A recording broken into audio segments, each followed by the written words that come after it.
Hello, beautiful community. Let me know if you can see and hear me. That's the first thing I'd like from you. You're very, very, very welcome. Very, very welcome. Let me see if I can get a little bit of confidence from you that we're seeing and hearing. Good evening, good evening, good evening, good evening. Loud and clear. That sounds promising. Let me know so I can just get a glance in the comments what your emotions are about the news about Mr. Navalny's death. I know that some of you are, very much focusing on the battlefield. You're not following so much Russian politics, but I know that some of you are, and I'm keen to see what you're thinking. Sad but inevitable. Sad, not surprised. Heartbroken but expected, unsurprised, intrigued, unsurprised. Part of the course with Putin's Russia. Expected, incredibly sad. Well, very little, plenty of shock, but very little surprise. And I think that we're on the money with that. Why now? Okay, I think all of that is really sound. Let me have a tiny browse about where we're up before.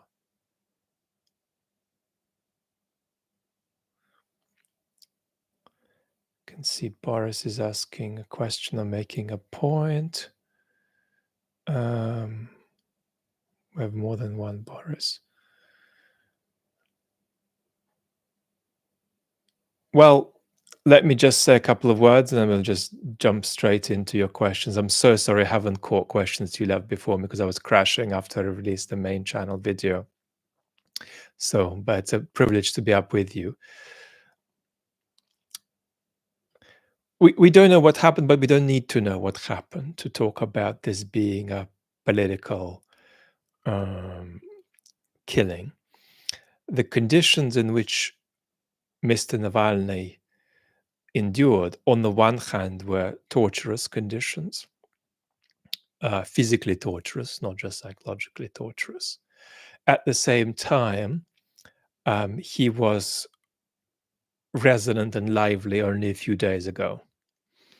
But I think none of this matters because whether this was a very specific and planned outcome on the day, or whether this was, even if it mightn't feel like being plausible to us, a culmination of torturous conditions laid over health, which is what I very conservatively leaned on in the main channel video, simply because the outcome is exactly the outcome at the level of culpability is exactly the same.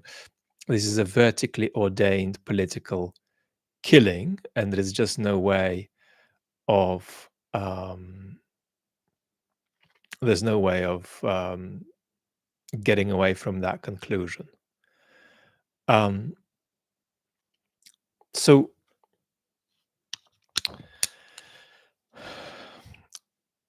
Parks is asking, how will Russian supporters of Navalny react in Russia? With shock, without surprise, with rage, and know where to take the rage. Jacob, thank you.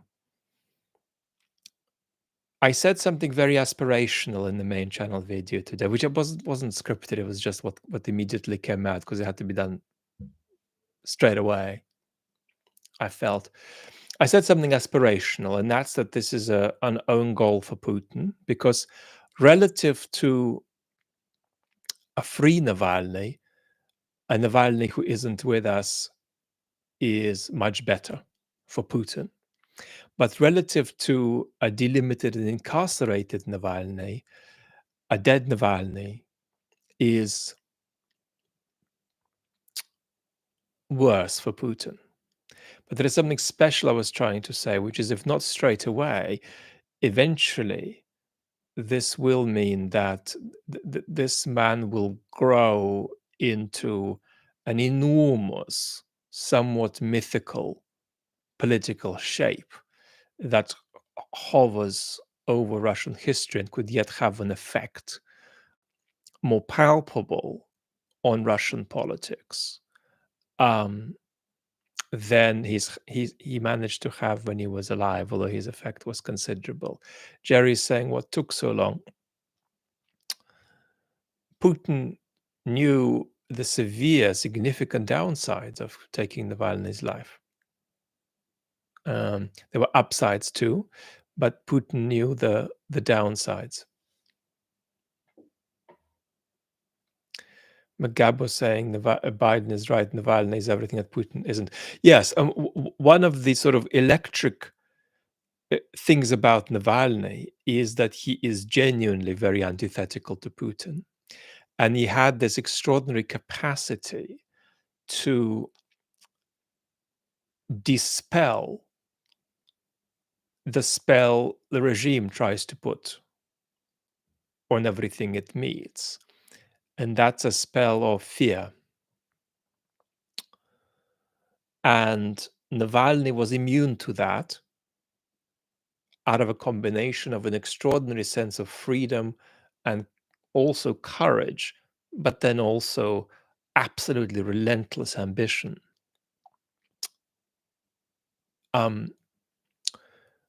So one of the things that drove Putin potty about Navalny is Navalny's immunity to the spell of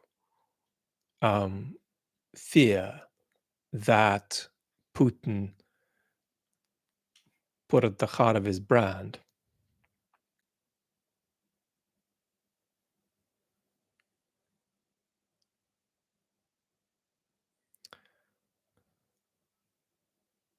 Suzanne, thank you so much. Was Navalny Russian imperialist is a question that I briefly tackled, Parks, in the main channel video. Have you seen it? There's a lot more to say about that. But what I would above all say is that Navalny is a European politician who Putin physically destroyed. And in the scheme of his activity of standing up to the Putin regime and politicizing the Russian space, questions about how far he was an imperialist are going to matter, but they're going to be 17th order of importance, really. But as questions of 17th order of importance, they can absolutely be analyzed. I made only 2 points because I had to be very brief in the main channel video. One is that the main imperialism objection to the Russian opposition, there's an entire video on this from a few months ago on the main channel called something like the accusations of imperialism and the Russian opposition. But the key way in which the Russian opposition might struggle a bit with imperialism is via not having a clear alternative to propose that is a political alternative offered to all Russian citizens. Because to come out of imperialism, you've got to have a different political picture, right, of what should follow in mind, and then take practical political steps toward it. So there's an imperialism challenge with which you could start talking about the Russian opposition. It'd be that. It'd be the lack of an alternative. It wouldn't be sort of positive imperial sentiment. That'd be there a bit too, but it wouldn't be primary.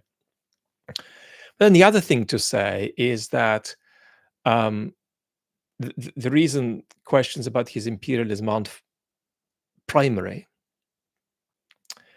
is because it's just a very depoliticized thing to put front and center. Because if you are Western or indeed Ukrainian, nobody's offering you Navalny as your political leader. I mean, I'm not going to vote for Navalny. I'm going to vote for British politicians. I'm not going to buy Navalny on eBay or on Amazon.com.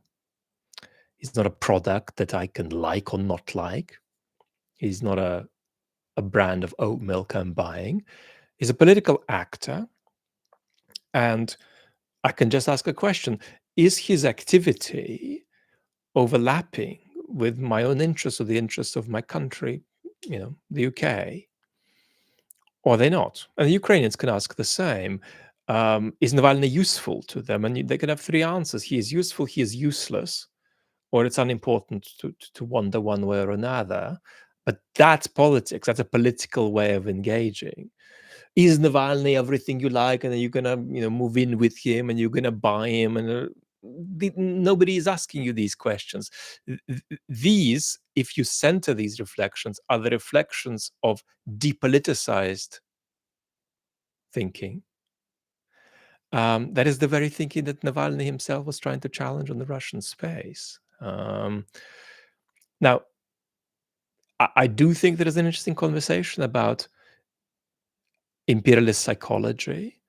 But again, I think when it comes to the key political questions here, it just wouldn't be primary. Sick in WA, thank you so much. Desert first. Can Navalny's death lead to the rise of regional elites? No. Since there ceases to be an obvious main opposition? No. For anything to happen, there needs to be a crack at the top of the regime and a sense of a capacity to act that Russian citizens feel. If these factors obtain, then the figure of Navalny could fuel whatever's already being set in motion. But today, Navalny's death will not generate any dramatic political momentum in Russia. But it's something that could, if you like, double whatever political momentum appears when space for it either manifests or is created by a more effectively acting Russian opposition than they've been able to be so far.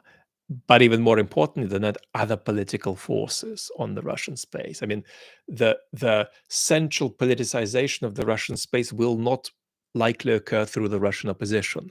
It'll likely occur through political conflict that doesn't have anything to do with them. Political conflict among elements of the regime, most likely.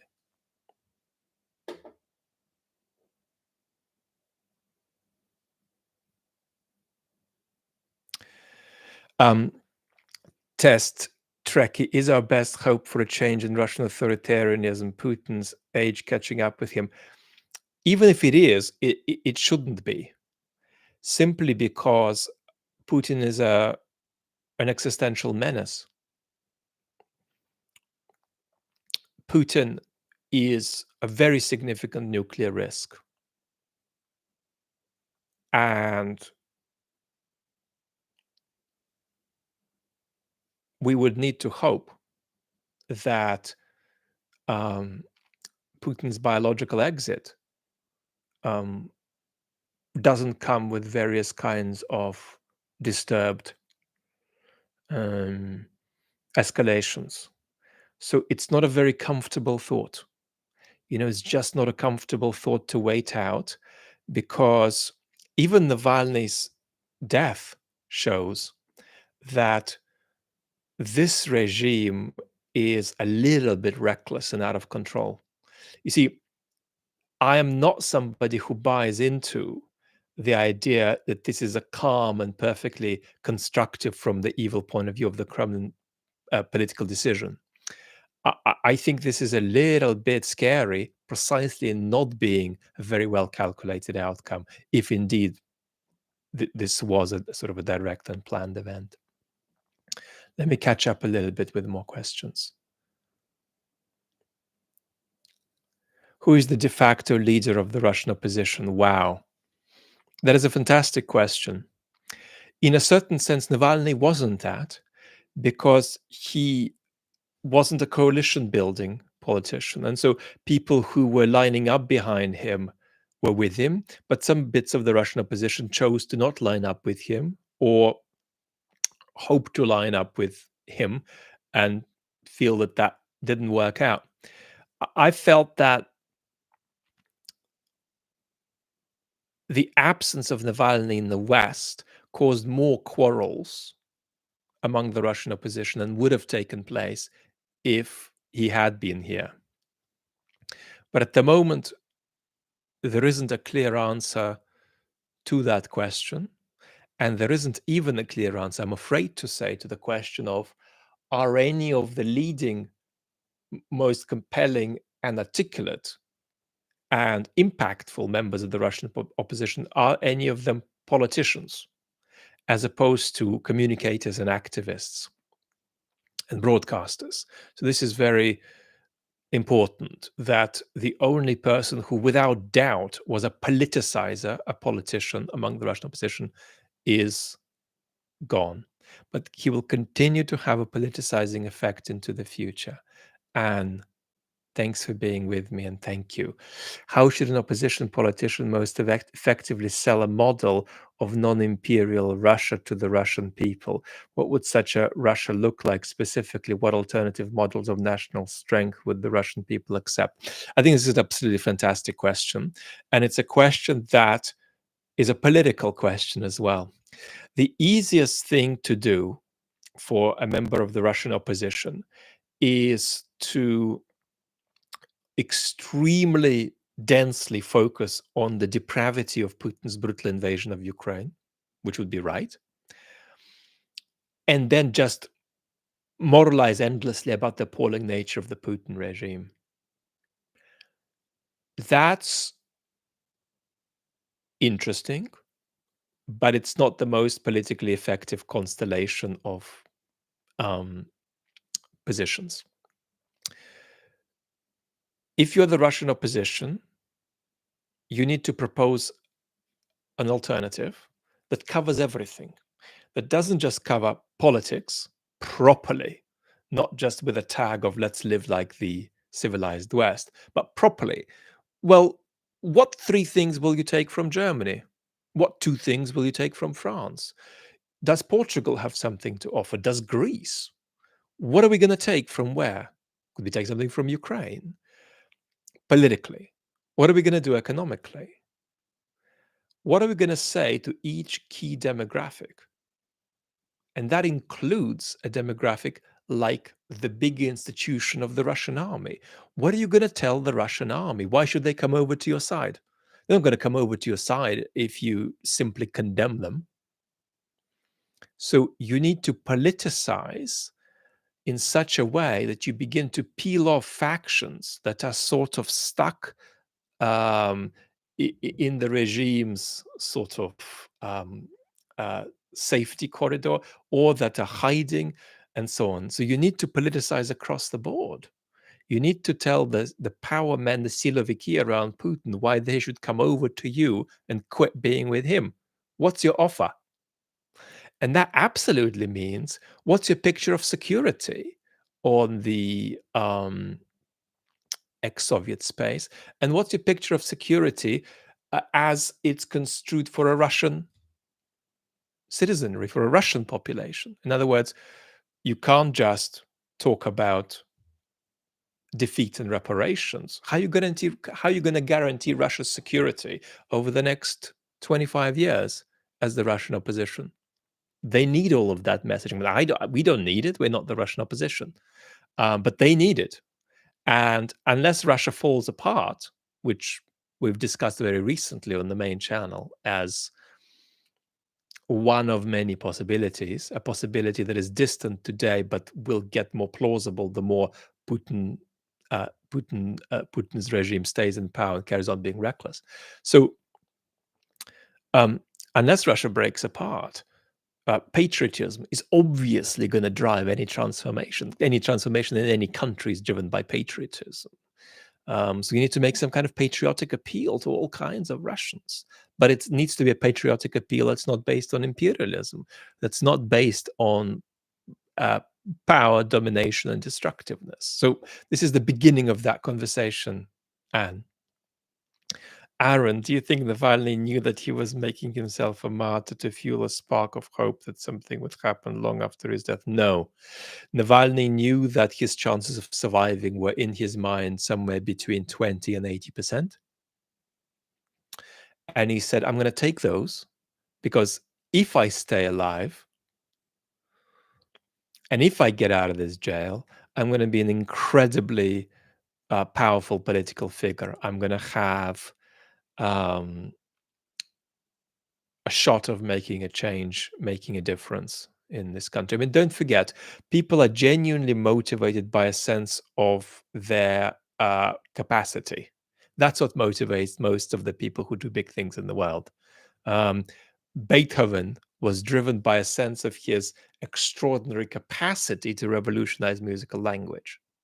Navalny was driven on by a sense of some of his own extraordinary capacities in politics as a politician.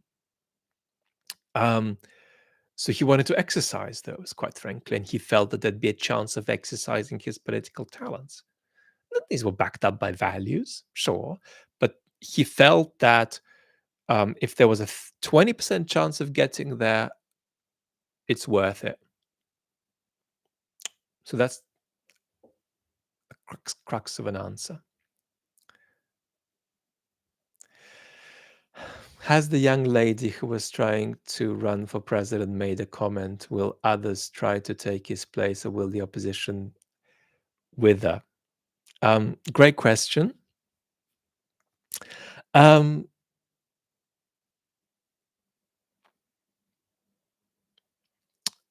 I haven't absorbed everything today because I made the video and then I crashed.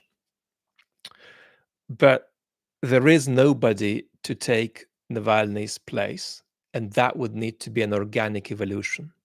The only thing that's worth adding, apart from the fact that we need to wait and see how that constellation of forces in the Russian opposition works out, is that Navalny's partner, Yulia, is now a political figure, whether she likes it or not. Her political capital has 10x'd with Navalny's death. And the Russian opposition will now have to reckon with any tone she sets. She doesn't want to be a politician, but she can set a tone that'll be very difficult to resist because of the extraordinary authority, not just of her husband, but of their relationship. So that's a word. Imam, thank you. Will this make Putin feel safer or not?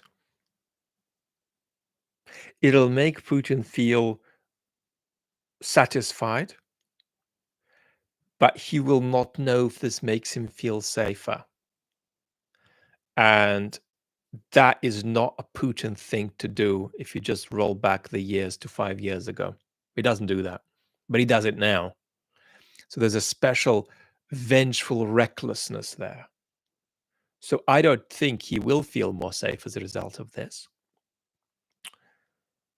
But I think that it may make him feel in one way more at peace, and that is that an utter nightmare for him is Navalny coming out of prison despite Putin's wishes, under some kind of scenario of a kerfuffle or revolution or radical instability in Russia and Putin's regime.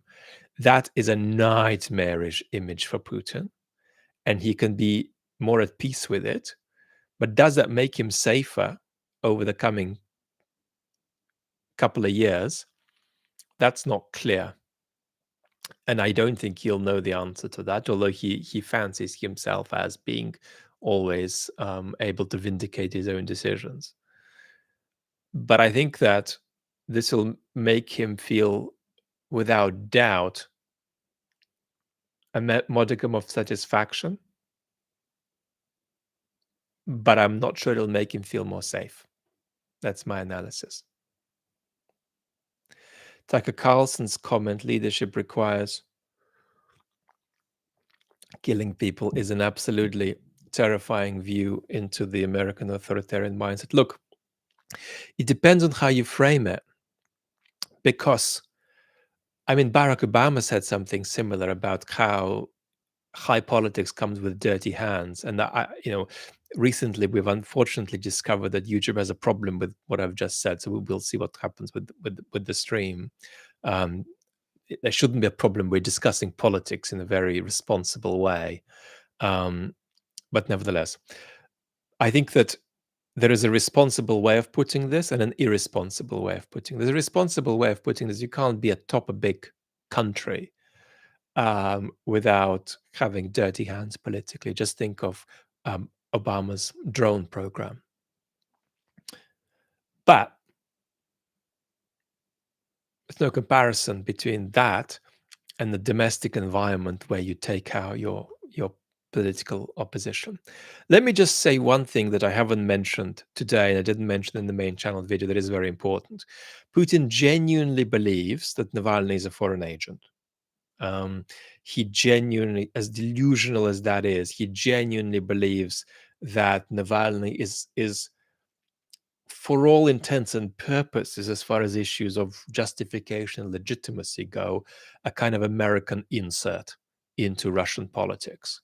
He thinks that that is, of course, a level of paranoia that is significant, but that is his analysis of it.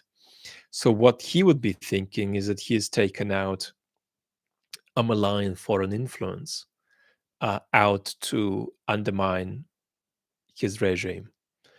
And that is married to Putin's comical view about the constitutive inauthenticity, inorganicity of revolutions.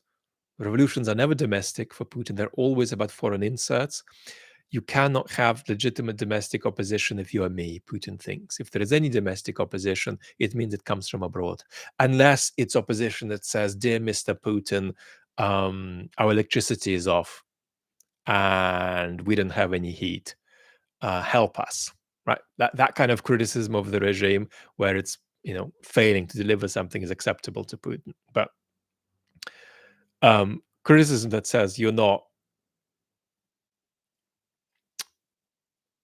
legitimate, you're not real, that can only be malign foreign interference in Russian politics, in Putin's mind.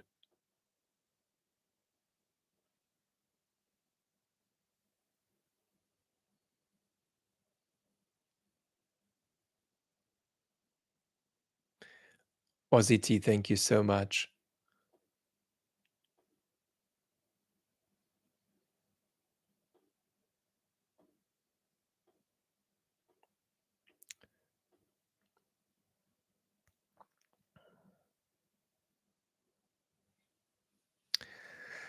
Victor, is concrete policy ideas, thoughts a remedy to depoliticization? Are idealistic policies leading to depoliticization? On the Russian space, you're looking for two things. You're looking for people having the sense that there's an avenue for them to act and an account of agency that comes with this. Hello, Susanna. And people don't feel that at the moment. When they do, they'll begin to act. Especially if when that becomes real to them, comes to feel real to them, the sense that you can act and that can make a difference. When that happens, it can be dramatically fueled by vision, clear vision of an alternative. So you want the sense of capacity to act and make a difference, combined with a vision of an alternative. At the moment, it's not quite right to say that Russians aren't taking the regime on because they're scared. As Greg Udin always likes to say, quite rightly, they would act if they thought they could make a difference. They don't think they can make a difference. So how do you get them to think that they can make a difference? How do you bring it about that they can take some actions that make a difference? Once that's the case, you will be able to observe without doubt people taking significant personal risks. So the problem isn't the personal risks per se, it's the fact that there's no clear picture of how taking personal risks makes a difference. When that picture appears, right, that's when things can begin to shift. Nobody's more articulate and relentless about this point than the Russian political philosopher Greg Uden. But it's important. It's important to emphasize because it can be a bit counterintuitive. I admire your persistence during important work while ill. I'm recovering from a minor flu and I struggle doing anything productive. Cheers from Estonia. Love and hugs your way to Estonia. I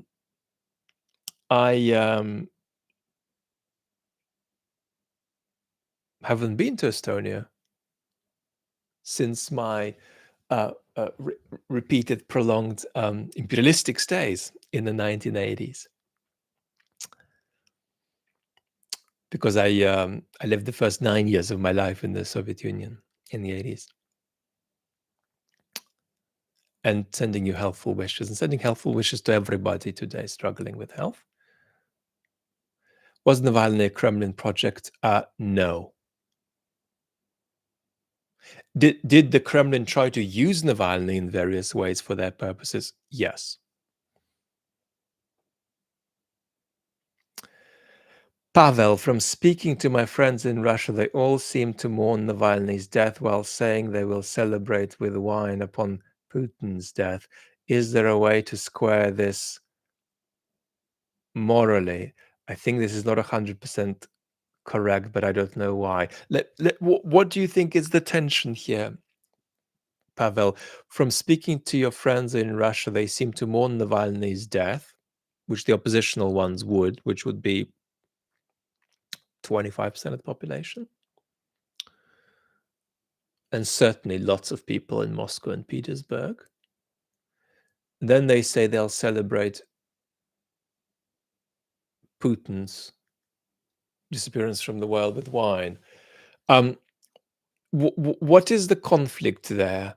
Is it that they are saying that, but you feel they're not acting? But then we fall back into my sort of picture about there needing to be the sense of capacity for meaningful action, some account of agency. If I do X, Y, Z, what will follow from it and how and by what means and what transformation will occur? If the answer is 0, 0, 0, nothing will happen, then you're not going to get people to take risks. And then there needs to be a sense of an alternative. If you want to clarify what you think the tension there is that you'd like my take on between folks mourning Navalny and folks wanting Putin to be evicted to Mars, come back at me and we'll see if I have something to say.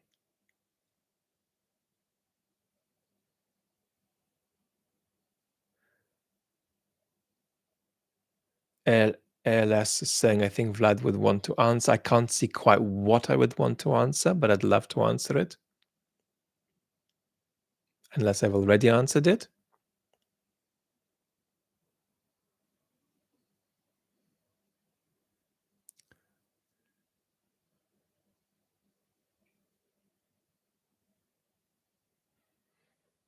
This gives a terrible flavor to Tucker Carlson's interview, by the way.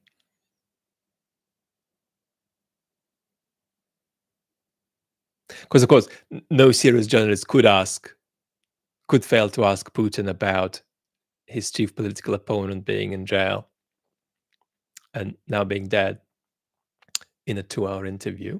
It would be sort of in serious journalistic terms, it would be sort of utterly and totally inconceivable.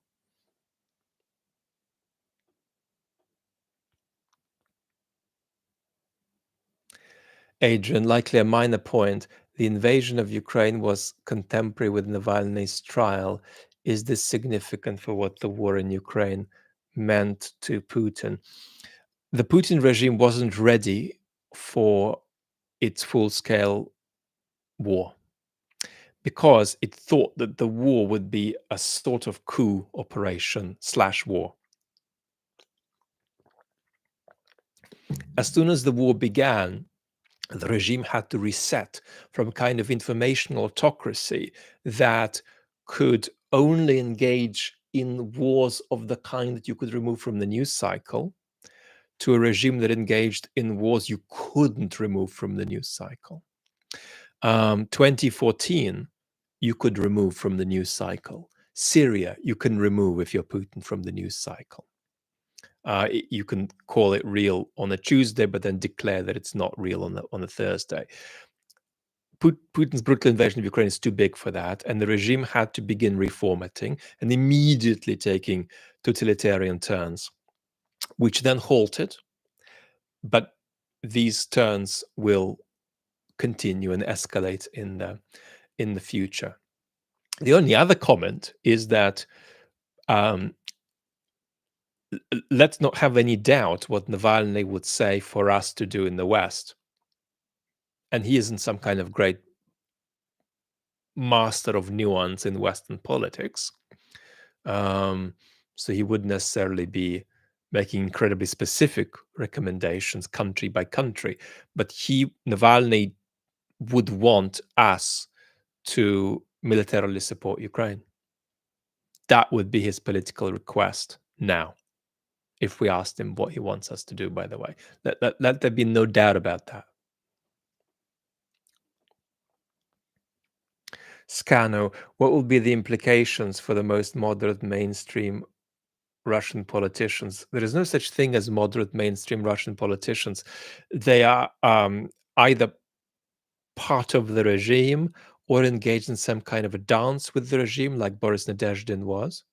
Nadezhdin got sort of carried out to sea by a rip. He planned to swim out 30 meters, but he got carried out 100 meters. And suddenly there was a modicum of a groundswell of support behind him. And he began to evolve as a consequence of that. I think probably Nadezhdin might feel he's just about stayed. He would hope he's just about stayed on the right side of this as far as his own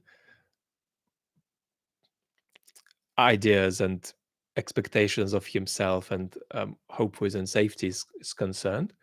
But Nadezhdin is somebody who operated in a lane set for them by the Kremlin with a view to possibly exchanging anything he gathered while he was on that path as political resources, as far as political resources go, and exchanging those with the regime for not necessarily for something terribly corrupt, but it could even be that he'd try to, in exchange, receive some infinitesimal liberal concessions, possible too. But that was that dynamic, the lane set by the Kremlin and the dynamic of exchange. But it got a bit out of control for the Kremlin and for Nadezhdin. If the question is, will Nadezhdin suffer? We don't know, is the answer. If the question is, will people who signed for Nadezhdin suffer?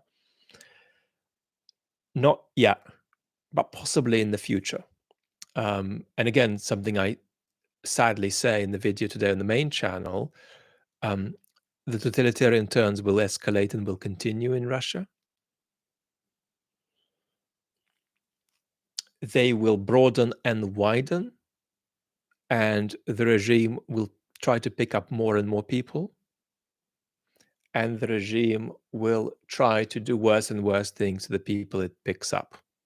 And for instance, there's this whole business of declaring people foreign agents, which sometimes the Russian opposition laugh at, isn't a funny business at all. We know a little bit about that from the middle of the 20th century when you designate publicly people as enemies of the state. This is not going anywhere good.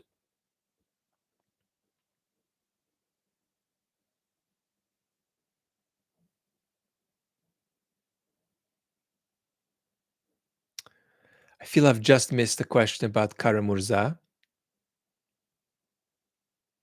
And I'm sorry. Let me make a comment about Kara-Murza. One of the other political prisoners in Russia. A different story. Um,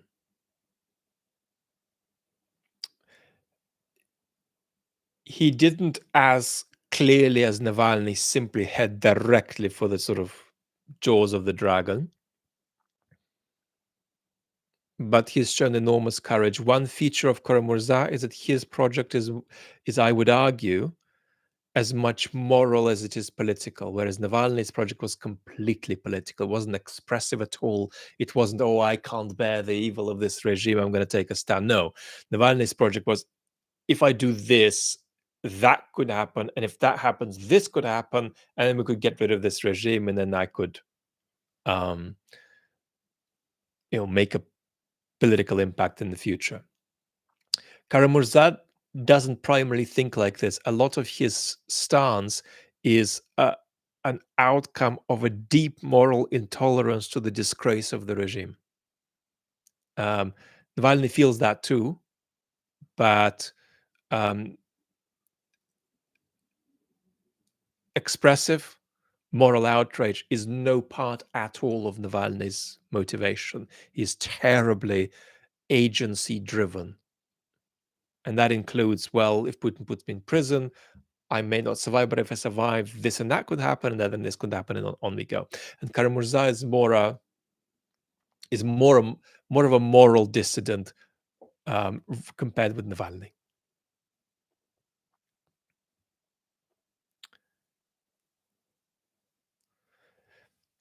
Mr. Wastelander, finally, we're going to see hundreds of thousands of people protesting in Moscow and St. Petersburg. I'd be conservative. I'd be conservative about that.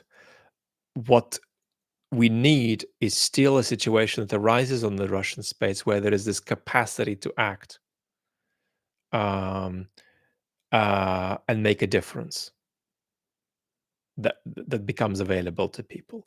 They need to have a sense of agency. At the moment, for let's say noon tomorrow, that's unavailable. They're going to think, well, if I come out, something very bad will happen. Best case scenario, nothing will happen. Something will happen. And is there a 1 in 100 chance it'll lead to a positive outcome? I don't see how that works out. So therefore, I'm not going to come out. So, of course, um, thinking it makes it so to some extent in these dynamics, right? If you genuinely persuaded 5 million people that they could make a difference by coming out, then it would become truer than it is today that they can make a difference, right? So these are not completely unrelated things. What the reality of the situation is and how people view that reality, right? These are related things. But at the same time, it's not just the thinking it makes it so. Some political conditions need to obtain, including probably some factors that are coming down from the top down, not just bottom up. Some top down factors, some cracks in the regime.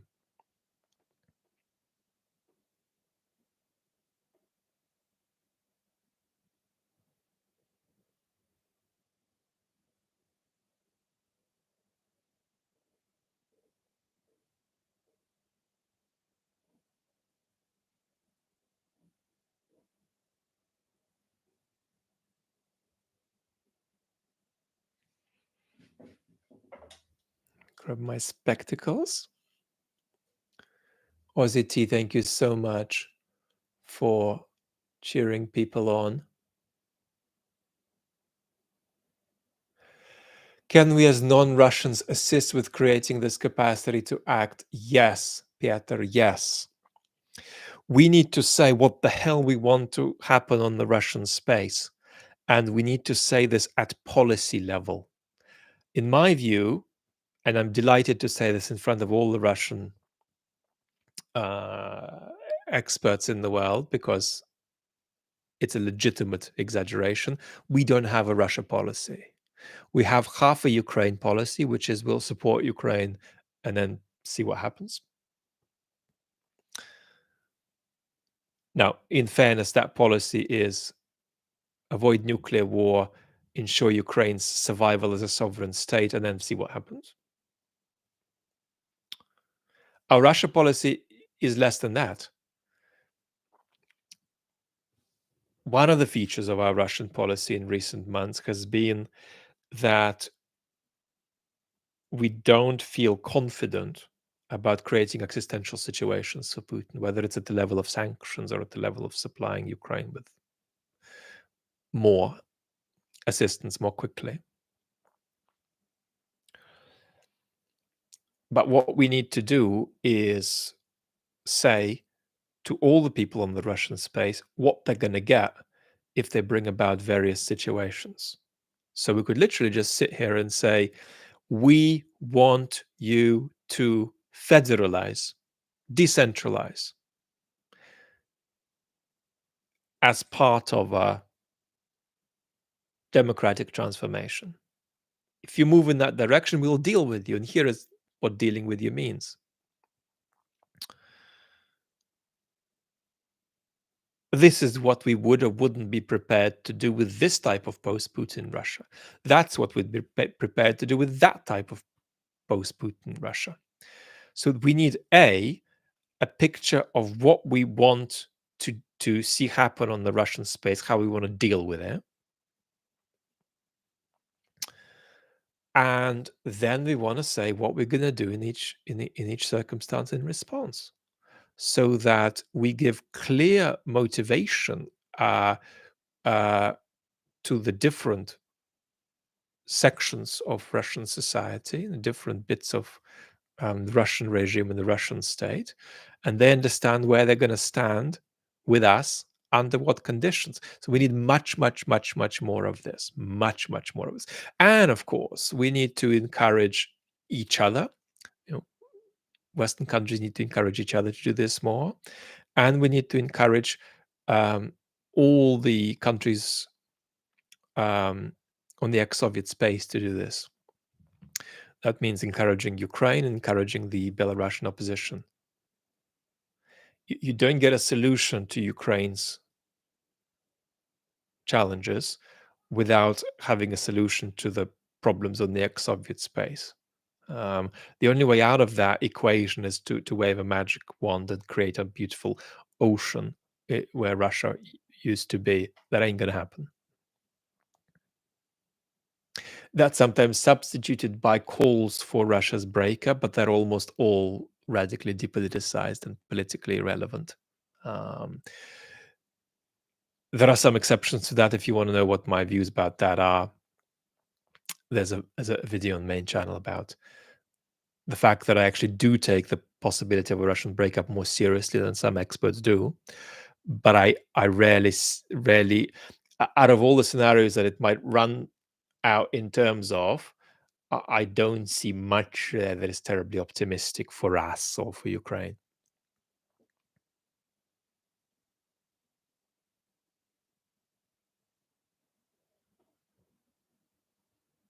Roman is killing Navalny, who is safely locked away in the prison just before the election, a sign that Putin's worried about his own grasp on power? No, he's not worried about his own grasp of power today, but he was for a while, perhaps in the first year and a half of the war, perhaps longer, up until Prigozhin's mutiny. What's happened is that quite clearly the Russian regime has stabilized, and it feels confident now that it can maintain its current momentum. It's managed to endure the impact of the sanctions. It's managed to endure our support for Ukraine. However, if you think, as I propose, that the regime is an escalation machine, partly for regime security reasons, a foreign escalation machine, it will continue escalating and will again create for itself a situation of instability in a few years from now. So Putin was fragile for a while. He isn't fragile now. If he happens to just keep living for a long time, a time will come, perhaps a couple of years from now, when he will be fragile again. And then it'll be an interesting question. Well, how strong and united is the West at that point to do anything about it? Harry, I'm heartbroken.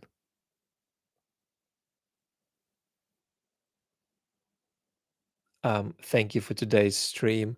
Would you place the Russian singer Vladimir Vysotsky in your free man category, or do artists get more of a pass?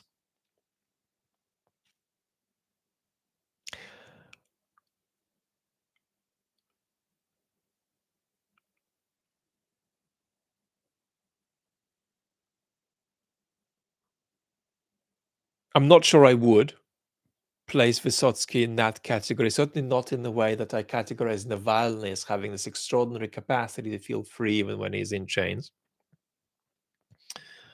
It sounds sentimental out of context, but I do think that's psychologically right about Navalny.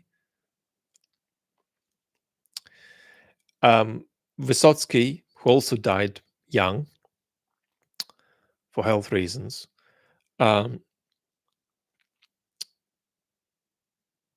had extraordinary qualities of various kinds, but I'm not sure quite this sense of freedom is what we're talking about. But Vysotsky is a resource of liberatory social and political sentiment in Russia. So a lot of people would be processing Navalny's death via some lyrics from Vysotsky today.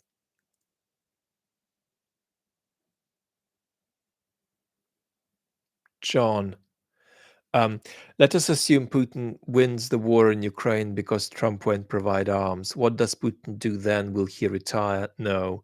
Will he invade Finland and test NATO's resolve? John, I don't see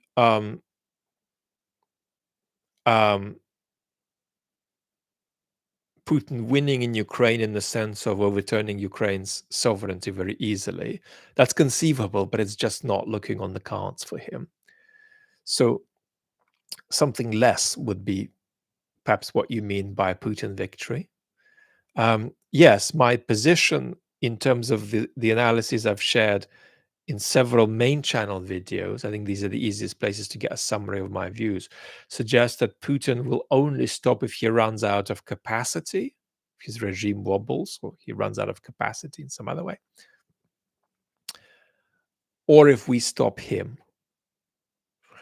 What would be a challenge to my view? A challenge to my view would be the view that it is not a constitutive part of the Kremlin's conception of regime security that they must continue to engage in war and foreign escalation.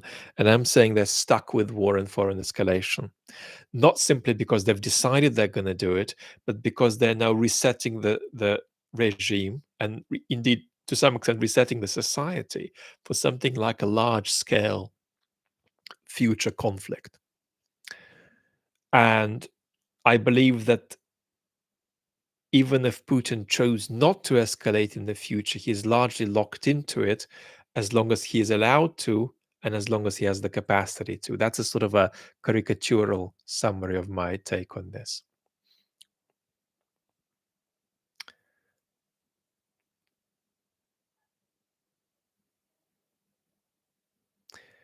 Malfitano, thank you so much for pointing out I've missed Fixtor's question or a couple of questions.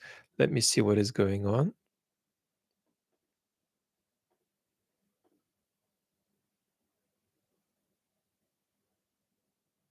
Fixtor, how did Musk get brainwashed by Russia?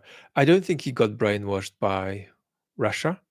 He just has a set of views about the world, and they're a product of different things. Musk is not proven to be a constructive facilitator of a public space, to put it mildly. I do think there is one thing that Twitter has over other platforms at the moment, namely that it's freer. That's to say that are there some true things that you would get into trouble for saying on most platforms today? Yeah, there are. There are. For instance, on many issues, a mainstream narrative might only be 80% correct. So you could point out the other 20 without joining the conspiracy theorists who might go and say that it's 100% wrong. Well, you might have a problem with that on platforms of various kinds. On Twitter, you won't. Um, I'll find a way of sharing you a list of what would be difficult to talk about on other platforms that you could freely talk about on Twitter. But the downside, I can just tell you my experience, especially from the point of view of an academic community, of what's happened to Twitter. Experts on different topics used to be terribly well connected on Twitter, algorithmically, actually kind of seemed to work well. Today, they're all saying they're disconnected. So let's say that there are X number of experts on political mobilization in Belarus. They used to be more connected on Twitter than they are today. Today, instead of being connected with your colleague with whom you might want to bounce a tweet or two, you'll often come across Ricky 777-4431, and Ricky will say that the Earth is flat. So that's a problem. But the best things to say about Musk are that various kinds of remarkable talent don't run all the way through, and in the end, this is just a private individual who happens to wield enormous power, and when he wields political power, it isn't, and quite frankly, is unlikely to be constructive. Why would it be constructive? And this is also very, very dangerous, to want a better Elon Musk. The problem isn't that Elon Musk is not great in some ways you can list. The problem is that we've got an individual in that position who's wielding that degree of power, and we don't have answers to how to not have a world that works like that. So that's the problem. You could have a worse Elon Musk than Elon Musk. Worse for democratic discourse. Alexei, in your opinion, will Navalny's death have an impact on Russian citizenry beside the 25% who are already opposition-minded? When it comes to vehement opposition to the Ukraine war, to statements like Navalny's recent statement that Crimea is unequivocally Ukrainian, no. To sort of vehement statements about Putin's illegitimacy, no. Is there a narrative of corruption, incapacity, irrelevance about the Kremlin that most of the population feel? Yes, there is. Funnily enough, somebody who was trying to tap into it was Prigozhin. He was trying to say, whatever the regime is up to, it can't do it. Isn't it pathetic?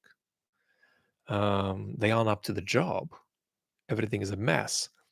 That kind of story can pull through to a majority of the Russian population. But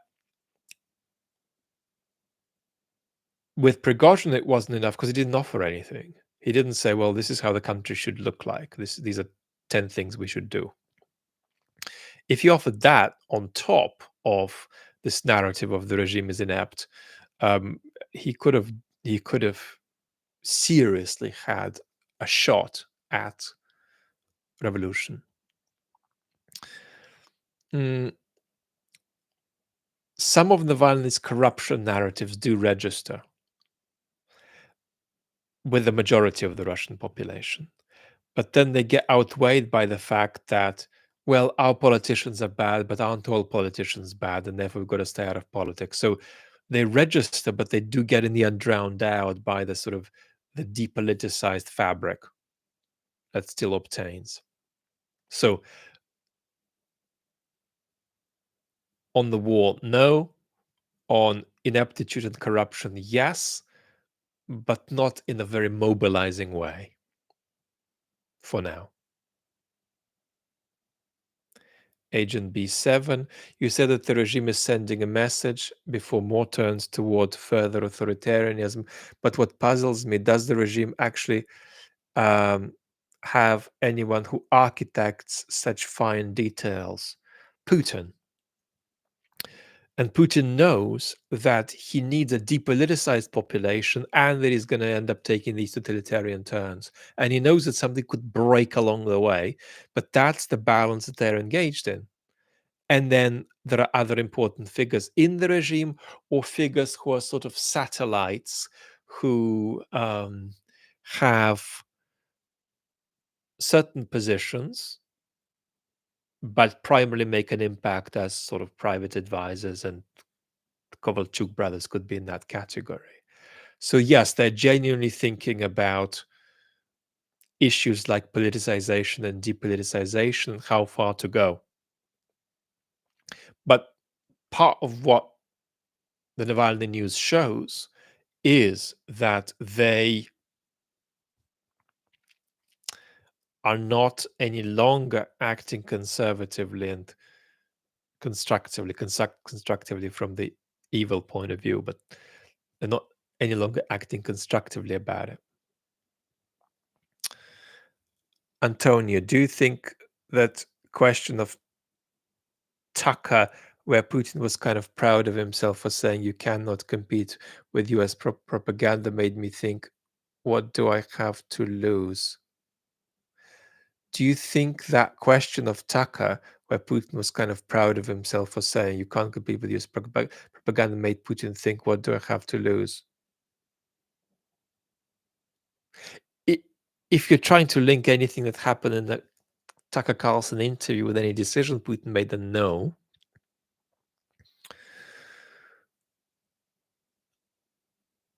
Putin didn't necessarily like Carlson much, but the fact that somebody from the US political elite, as Putin would see it, gave him time pleased him very much, because he does feel this enormous sense of being wounded by rejection and exclusion from the West. So it was quite pathetic how much he liked that Tucker gave him time without necessarily liking Tucker. So that's an extraordinary reflection. I know I'm not quite answering your question, but that's an extraordinary reflection of the normative dependence of the Putin regime on the West.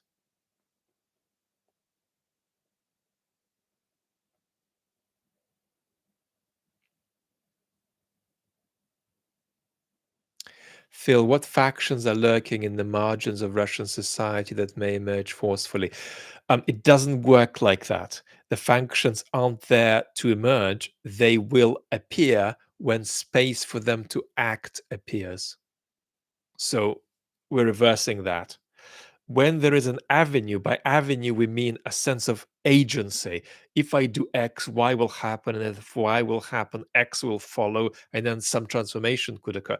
Once that perspective, once that lane of possibility strikes enough Russian citizens as being real, then the factions will appear. They're not there and subdued. To that extent, Russians do not have, with the exception of small bits of the population, the majority of Russians do not have public opinions that are suppressed. They do not have public opinions. They will manifest these opinions, these positions, when there is space to act. So it's not that there are suppressed factions, as much as it's true that the factions will appear when there is space to act. Greg Euden's point. Andre, does the moment of his passing have any relation to the upcoming Russian election? It's not constructive for Putin, in my judgment, to have this happen before his election.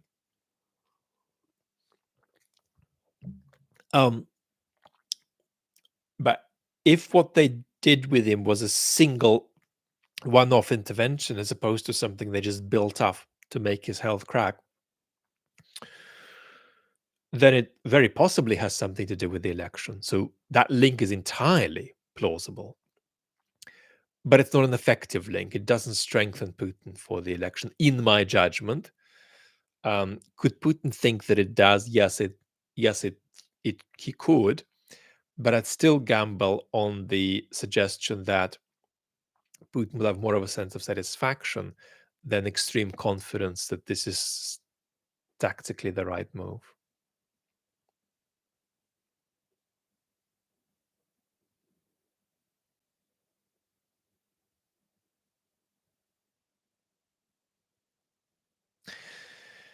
CXOX, etc., etc. Was this a single one-off act done on purpose, or was it a build-up of torture and poor conditions? We don't know that. It's completely reasonable to connect Navalny's relatively fragile health after the extraordinary health crisis, the poisoning, with conditions of torture. Having said this, we have evidence of Navalny being feisty and vibrant just a few days ago. So make of that what you will. And obviously, I can't come up with anything more definitive than anybody else in this room, in this space can. I mean, people close to Navalny were very, impressed with how vibrant he was just a couple of days ago. So that's palpable, and his family thought that too. Not to underestimate the appalling conditions he was in.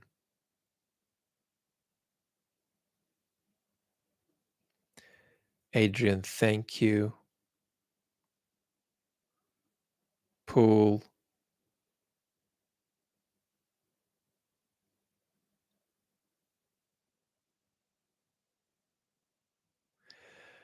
Um,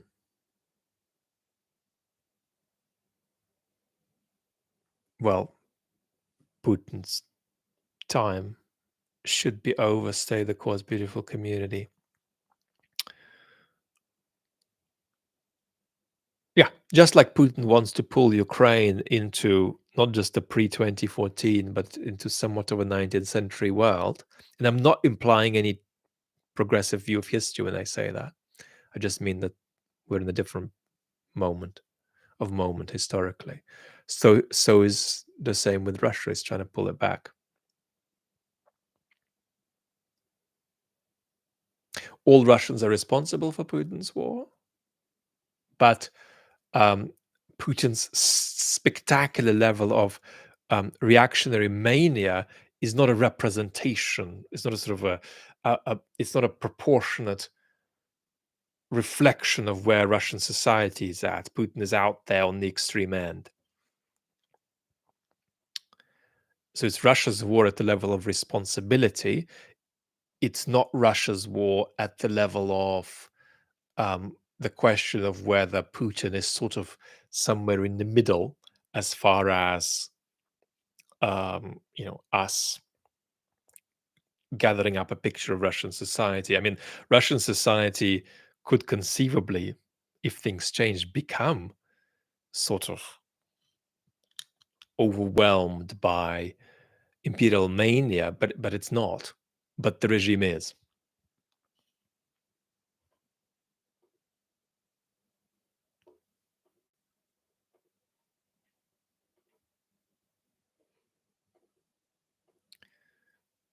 Let me see where we are in the chat.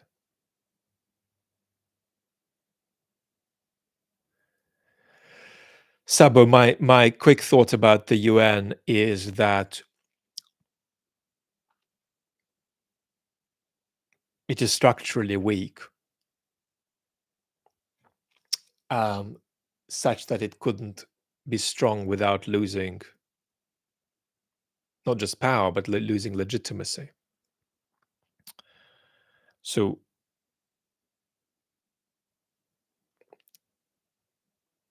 for the UN to be more independent, it needs to be weaker. For the UN to be stronger, it'll necessarily have to be less independent and be a product of the big states' whims. That's not a paradox you break out of. Because if you've got a powerful, very powerful UN, what is its legitimacy? Virtually all our thoughts of legitimacy go back to the state. So we're going to have to ask very big questions. And the reality is that couldn't happen. The UN could not become 5 times more powerful than it is, and be independent of the whims of the major states.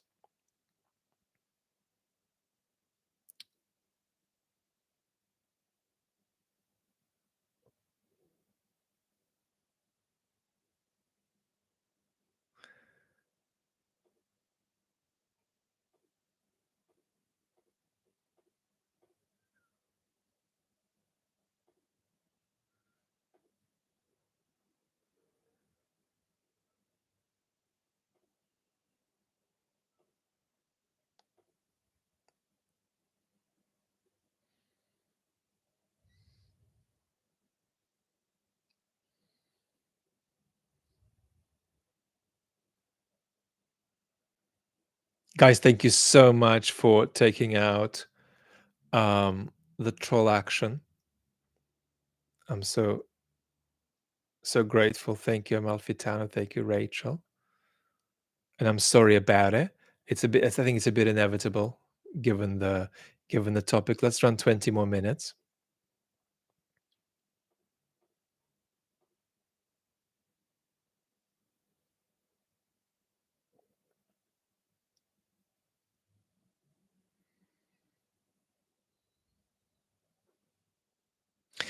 Sebastian, how can we compete with Putin?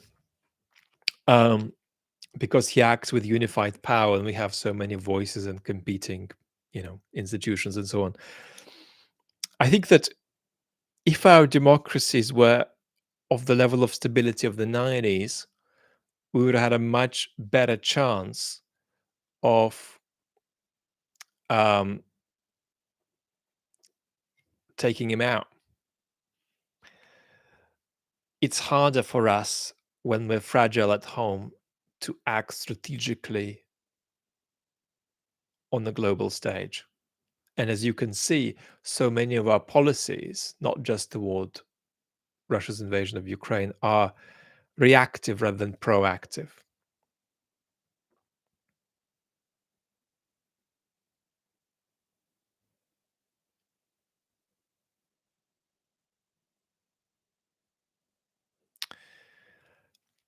Age Basim was asking, will this strengthen Ukrainian resolve and that of the West? Not much. Not much, because it's already a problem that Putin is bombarding Ukrainian civilian infrastructure, and taking over large parts of Ukraine and continuing his brutal war. I don't think the massively significant political event that is Navalny's death is going to add something new that could transform the current picture and revolutionize Western support for Ukraine. But Navalny would ask us to support Ukraine more if he could speak today.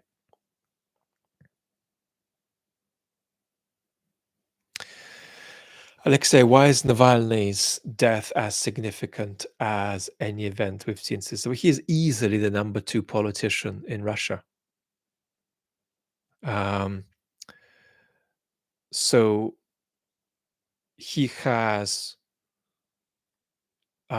enormous political resource, enormous political potential, and we don't yet know how that's going to play out posthumously.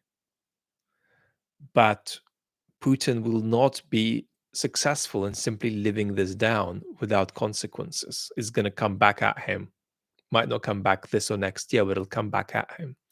So we're not talking about a committed moral dissident. We're talking about somebody who is going to be a large-scale mythological figure in Russian politics for decades. We're talking about the person who, in a certain sense, was the only one who had an organic, genuine um, countrywide political party. If we take ourselves back a few years,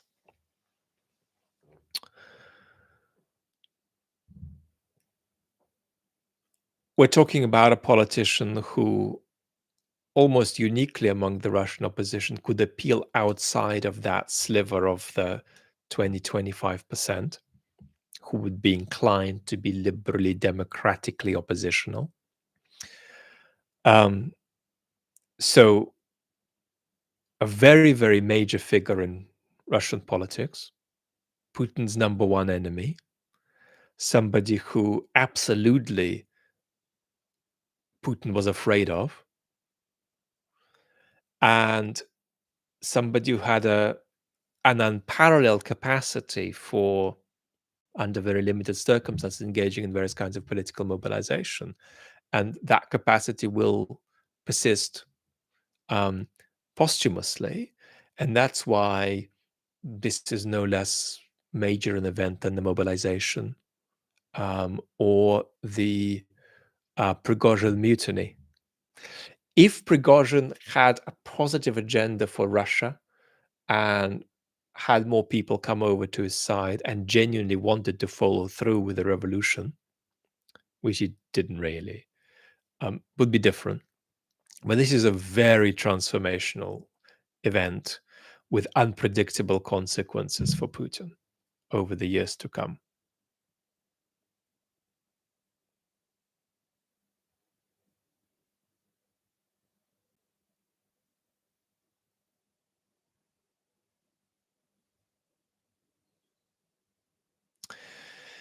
Um, Russia is not spelt with two double Zs. It's spelt with two S's, possum NAFO, because we want to politicize the Russian space. We don't want to treat it as a toy or as an object to do theatrics about. So I know that thousands of people say that with the double Zs. Ukrainians are allowed, but I discourage Westerners from doing that because the double Zs do this. It's over there, stuff over there. Whereas the S's say, well, it's stuff that we need to politicize. We need to say what we want to happen there, and what our expectations are, how we're going to react. If you do this, we'll deal with you. If you do that, we won't deal with you. We want to delegitimize the Putin regime and so on. We want to generate political conflict on that space. That Z, I'm afraid, stops it. It's funky fun on Twitter, but it stops it. So I recommend against it. It's an anti-NAFO recommendation to that extent because it's a NAFO habit. But it's theatrics, it's not politics. Could you come back and say, I like theatrics, I don't want to do politics? Yes. Would I have to concede my point? Then yes, I would. But I'm just gambling that you may be interested in politics. But your question is excellent. Would Navalny have been more effective outside Russia? In my view, yes. He would have been able to snap the Russian opposition out of infantilized conflict they've been engaging in, and would have been able to have a much bigger impact on what's happening inside Russia than by being in jail. And that wasn't apparent to me and to other people, indeed, as Navalny was returning. But I think it's become apparent now. Also, I mean, just think about it. You don't stop being of a place just because you're not there for a year or two. And there is this argument I hear so often that the Russians who've left are out of touch. Well, I'm sorry, if I leave the UK, I left the UK once for 2 years. When I lived in the Pacific, in Tonga. I didn't fall out of touch with the UK, for goodness sake. What if it was a horrible dictatorship spinning out of control and going different directions rapidly?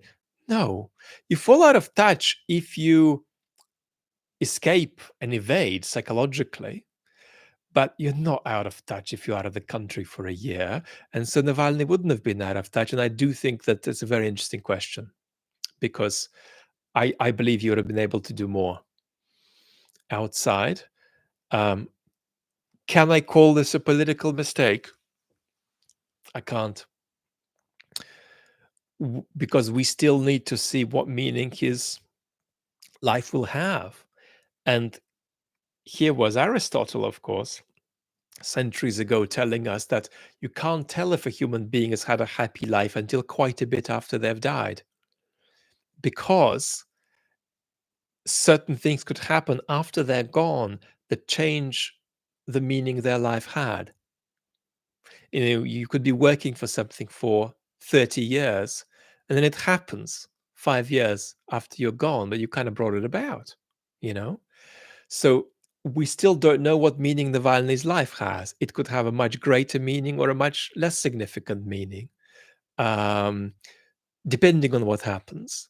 So that's why I don't want to say definitively what the answer is, but do I think that today a Navalny outside of Russia who is alive would have had a bigger impact over the course, let's say, of the last 12 months? Yeah. What this means for cumulatively the degree to which his political life is consequential, I don't know, because as I say, in many ways, Navalny posthumously may play a bigger or smaller role. And there is absolutely a chance that he could come to bite Putin in the backside a couple of years from now. Now, how many people would be triggered? We're 1,700. Let's say 22 people are triggered by my depoliticized accusation against the Zedding of Russia. And I want to say I commiserate with you, and I'm grateful to have you on board.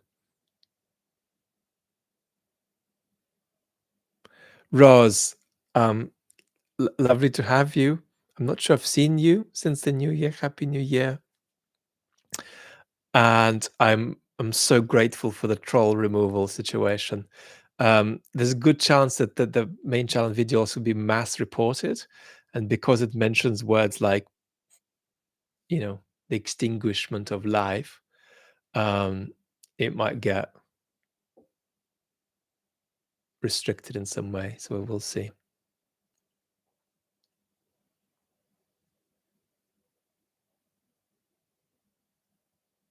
Mitch is saying if a non-living Navalny was on the ballot and the vote was, well, look, the capacity for a protest vote, if you let it be free without consequences, is already pretty big in Russia. No matter who you ran, if you ran, let me put it the other way, if you ran Girkin against Putin, it would be scary how many votes Girkin would get. And it wouldn't be all various species of Z radicals. It would just be people saying not Putin via Girkin. It would be scary how many votes Girkin would get. But that would be an anti-Putin vote.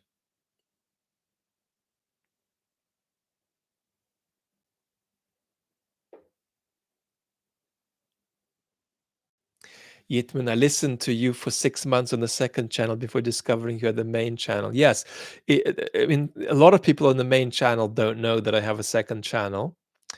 And because of my health deterioration, there's been no video for 3 months on the main channel.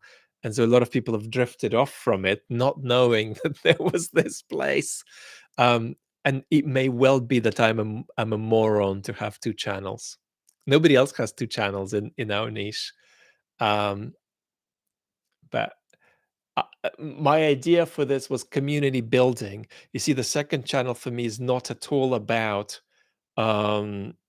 growing. It doesn't grow. It grows from some people sometimes coming over from the main channel, but it's for deepening community. So that was my concept for it, but I have no idea if that was a good or a bad decision. I'm just proud of the motivations for it and proud of our community. But I don't know if we could have done, maybe could have done exactly the same on one channel. Viper, Love your community. I'm enormously grateful for all of us, including the NAFO people I've just told off for the Z's. Pool Thompson, question. Thank you for thanking me. What will it take for Western Europe to lead the federalism strategy as part of a potential deconstruction of Russia? It wouldn't be a deconstruction. Deconstruction I would take to be breakup. Federalism would be massive decentralization. Love back your way, Paul. I cannot imagine Europe leading on this without American leadership meaningfully. We are terribly locked in with the United States, and I'm afraid that if the United States further loses interest in transformation on the ex-Soviet space, we Europeans, we in the West of Europe, would struggle to keep it going. But it's not useless, right? For a single or two or three European states to start saying things in public it's not trivial. It'll motivate different actors on the Russian state to think twice about certain things, and we should absolutely be sending clear messages to all the demographics and to all the sections of the state and the regime. And we should be sending clear messages to the Russian opposition about what we appreciate or don't appreciate about different directions their work might take. Adam, Navalny wasn't perfect, but he showed incredible courage to stand up to corruption. Definitely love Vlad Vexlet chat the most. Yeah, almost everyone prefers the chat channel, but almost nobody would discover the chat channel if not for the main channel, because the chat channel doesn't get pushed by YouTube anywhere, because I don't very often do videos on the chat channel which say massive explosions in Russia, which would grow it. But you know where to get these videos. You don't need another place to get them. Nor am I the person to deliver them. So that's kind of the issue.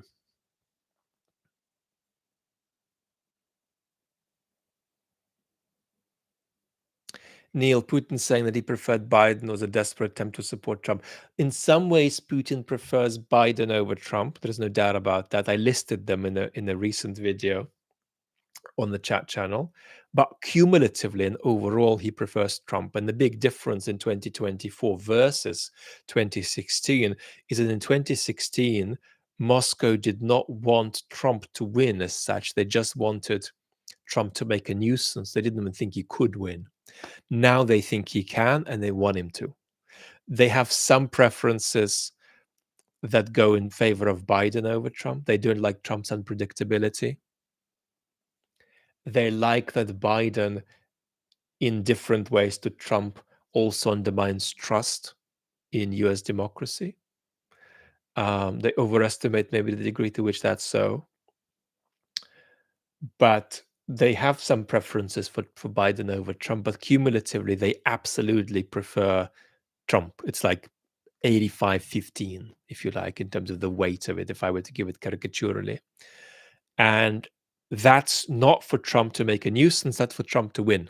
So it's a different approach to the 2016 election, where they thought he'd make a nuisance and Hillary. They were basically trying to make a compromised Hillary win. That was a 2016 approach. Today, they don't want to compromise Biden, they want Trump to win. Kevin, thank you, Vlad, for your work. Thank you, Kevin. Will Navalny's death be awkward for Kremlin propagandists? No. They will saturate the informational environment with a mix of incompatible messages. They will say, an accident, the West did it, or some other malign force that's not them did it. Or in some bizarre way, the Russian opposition did it. Or NATO did it. Or it can't be us because everything points to this being inconvenient for us. And they will just pollute the informational environment with an oversaturated blend of messages. The Kremlin itself will be zipped on this. It'll say very little.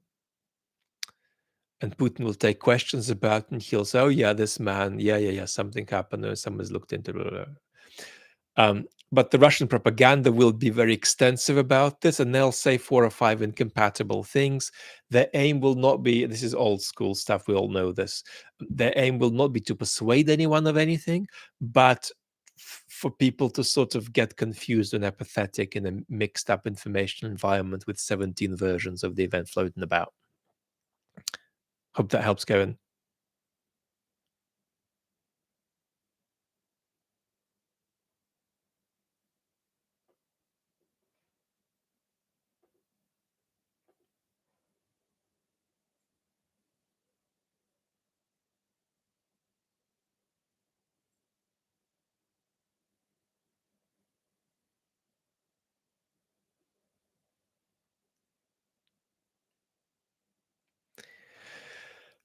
Kevin is asking about the 1917 revolutions. Were they revolutions or coups? I would say they were revolutions.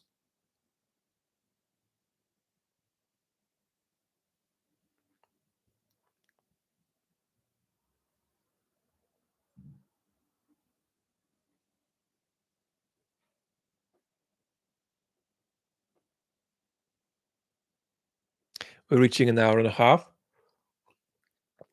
I appreciate that there's a few more of us today. I wasn't able to take all the questions. But I'll be back tomorrow, maybe with a live again, or if not, the day after. And see. Let me check how the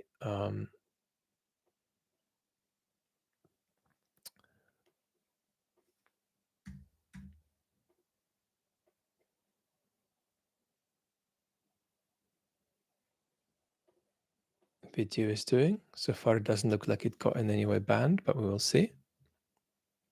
80 is the new 70, somebody's saying.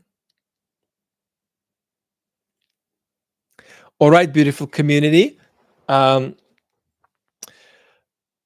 is saying, could Navalny's wife take the lead? She has become politicized by what happened, inevitably, whether she likes it or not, but that doesn't mean she'll become a positive political actor. But she'll have a kind of political resonance, and she'll wield political power whether she wants to or not. So she's got this kind of legitimacy through the extraordinary personal tragedy, the family, and two kids has gone through. Goose, thank you for thanking me, and thank you.